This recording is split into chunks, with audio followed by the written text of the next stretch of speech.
The Gatling gun was invented in 1861 by someone called Richard Jordan Gatling gun.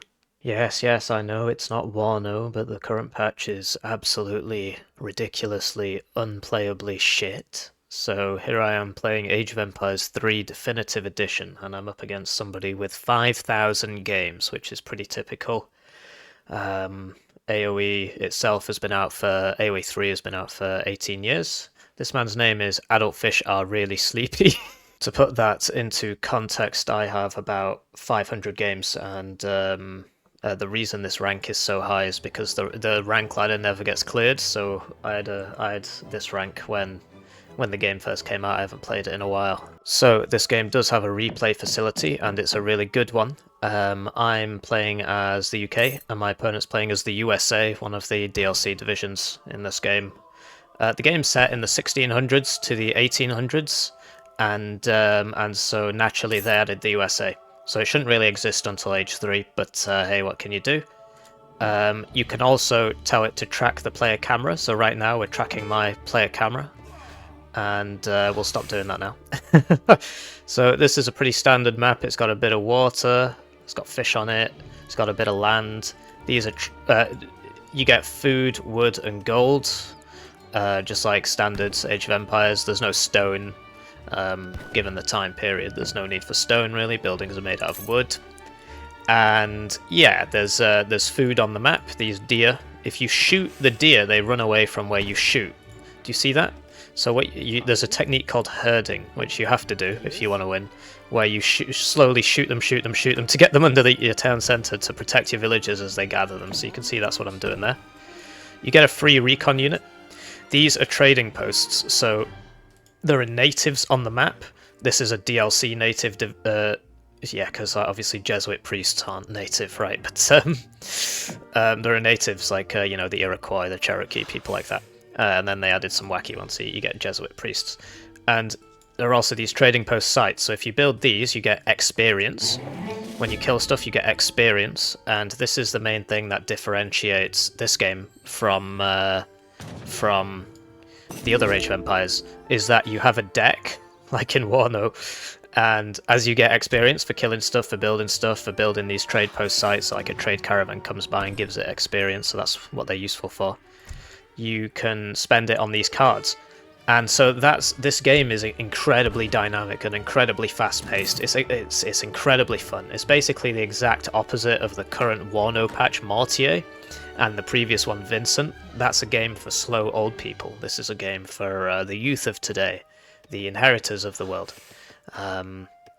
So these decks allow you to, say, get 4 settlers, or you can get 6 military units, for example. You can get resources that you can spend on whatever you want.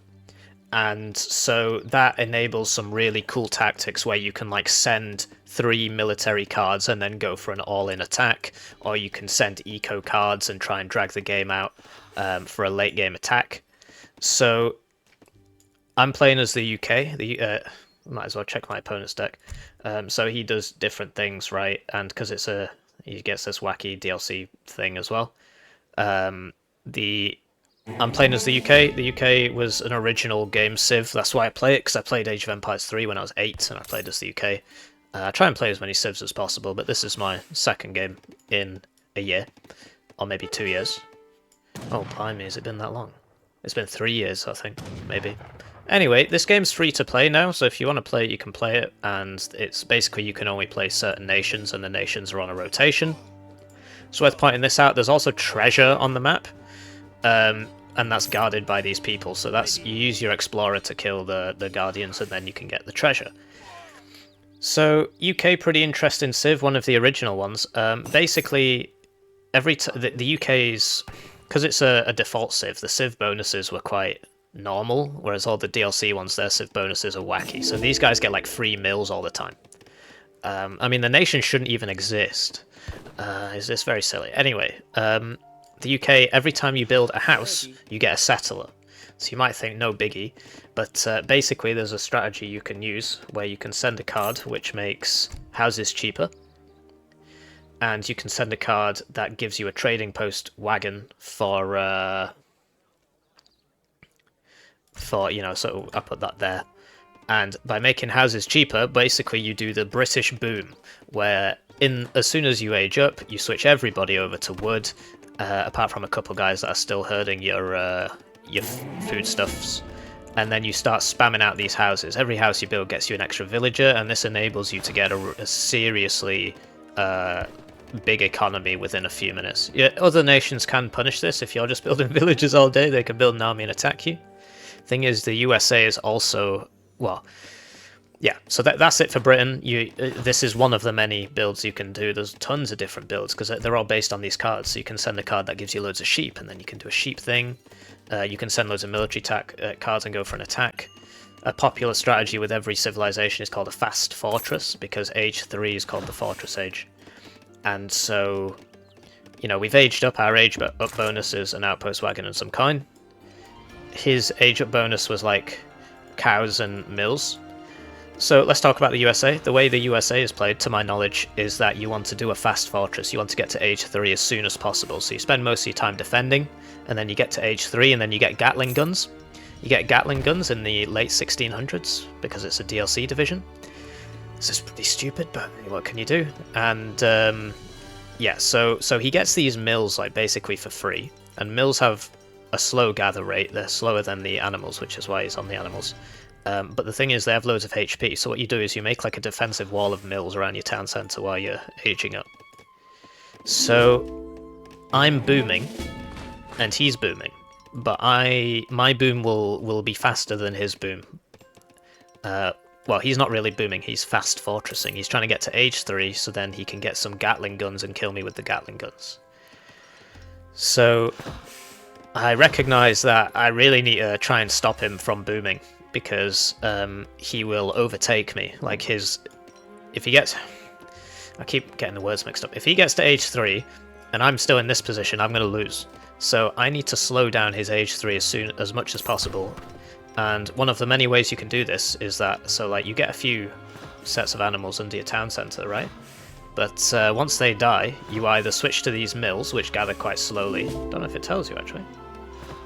I used to. I guess if I select a villager and then select it. Anyway,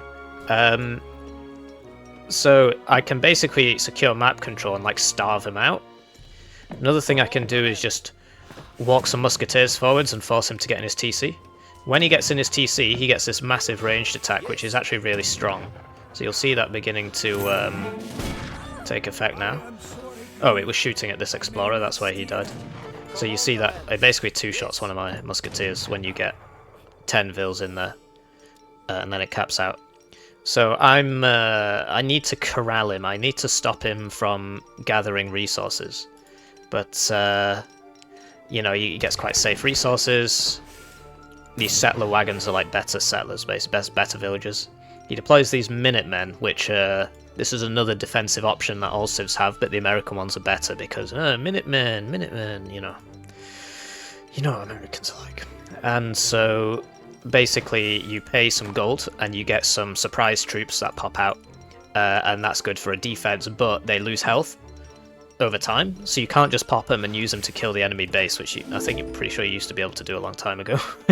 so that's why that's the case. So I'm trying to corral him. You know, I've noticed he's popped the Minutemen. Thing is, because he's America, these don't lose more than half their HP. So that's just an America thing, and I didn't know that until this game. So, you know, I've got longbows because this is a game set in the 1600s, and he's got rifles because he's the USA with George Washington. Anyway, he walks into my guys and dies. And you see that every time I force him back into his town centre, he can't gather resources, right? And he's struggling to gather food because all he's got left is this one hunt, and the other one's over here. So he's trying to herd, so he sent this guy out to try and push these in. But I spot him. Like, he's doing a good job of it, but we get him. Well, at least we do a little bit of damage. So longbowmen are supposed to be the highest range in the game, because obviously a longbow goes a lot further than a gun in the 1600s. So while that's going on, my boom is finished, and as you can see, I've got a lot of houses now, and that has allowed me to get a lot of villagers. So I don't know. Oh yeah, so I've got 45 villagers, and he's got 24 villagers. Although these settler wagons are like basically 2 guys. But you see that I've got quite a lot of villagers, and you see that he's going to age 3. Not sure what Kentucky means. There you go, he's age 3. And at age 3 he gets these riflemen with telescopic sights in the late 1600s. And they have the same range as the longbowmen. You know, like I said, he's from the future, basically. The game is balanced, it's just the time period on this civ is very strange. Anyway, so as you can see, like, because when you level up as the USA, you choose a state. So in the state of Kentucky gives him access to these cards. So so he can deploy some units, and now he's age 3, as you can see, and I'm only age 2. Because I'm on the sea as well, I'm doing a pretty big boom, and I've been making lots of soldiers. But now I make a crucial mistake. I start going under his town centre, and then he deploys these. He deploys a second round of Minutemen because he gets those, and then he deploys these 2 blockhouses, which it's a Russian unit, but America's got this whole immigrant thing going on. That's in the game. I'm not making that up. And so I'm trying to siege down this blockhouse because if it goes up, great, I stop it. If it goes up, it gets a cannon on it. And so, yeah, I'm getting a bit scared. And so what does he do? He just buys another one because he gets that, I guess. So I'm trying to corral him. I didn't know about this down here because I don't have line of sight. But yeah, so he can't. Large collection of books, so that gives you experience for shipments. So I'm sort of going all in because he's age 3, and these settler wagons are really hard to kill. But they're more expensive, you know. That's like a German unit, but because America's got the whole immigrant thing going on, it gets those. So I built a barracks to get some horses out, and I'm still in age 2, and I'm just going heavy on the military. But he's got too much stuff, right? Like this does like lots of damage. You can also get cards that buff the town center's defensive ability.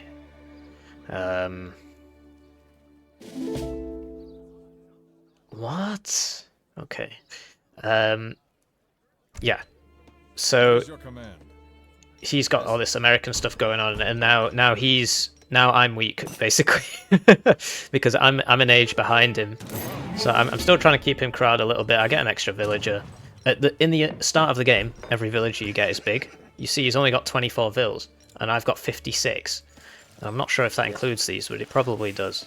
So I've mismacroed. You need 1,000 coin to get up to age 3. I've got enough food, but I don't have enough coin. And yeah, these longbowmen, because of their range, are really quite good at sniping these villagers. Sadly, he also gets the same range as me with his guns of the future. But that's life, innit? And, you know, with this helping him out, I'm not going to win that fight. He then gets these, which are... so these are like dragoons, basically. Except they've got repeater rifles in the late 1600s. Sorry, this will be a continuous theme.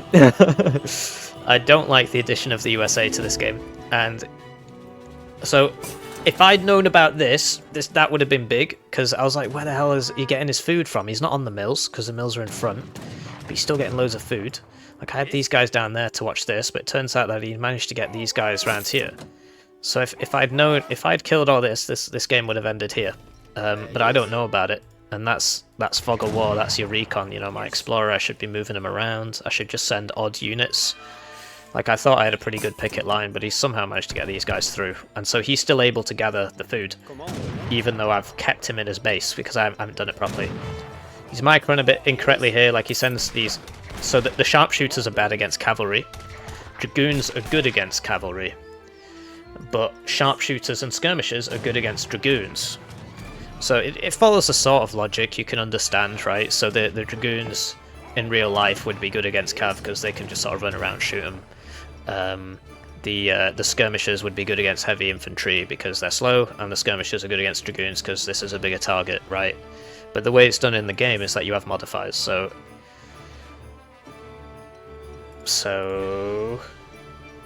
there you go. So you see that this has got quite weak modifiers, but you see it's So ranged shock infantry is because like the natives don't have horses, so they just gave them some units that act like horses, which are actually just guys. The original game was very simple, but as they've added, you know, that was 18 years ago. So I think I was 8. I'm 26 now. I think that's about 18 years. Yeah. So you see, these guys just do damage because they're a normal unit. And yeah, so you'll see that the carbine guys do like 3 times against cavalry, and they have a debuff against villagers because people just used to get a few of them and just sneak them around, kill all the villagers. But you see that I've basically got map control. I'm still age 2 though. This is crucial, right? So his units are better than mine because these are veteran sharpshooters. And here we go, the Gatling guns in the late 1600s, backed up by the telescopic rifles and the Henry repeater carbines. So I'm in the past and I'm fighting the future. There's George Washington. So the Gatling guns are very good against infantry. Not so good against cavalry, but still pretty good. But if the cavalry can get to it, then they can chop it up pretty fast. But they have ranged attack resistance, so you can't just shoot it with your normal guys. So I'm seeding map control because I'm aging up. You see, I'm aging up, and once I age up, I can send more powerful cards. I can send my age 3 cards, and I can also upgrade my guys. So the longbowmen can become veteran longbowmen, and the hussars can become veteran hussars. I get a town centre as my age up bonus. That was probably a mistake. I should have got military. And then as these guys pass this trade post that I have here, I now see them. So that's good for me.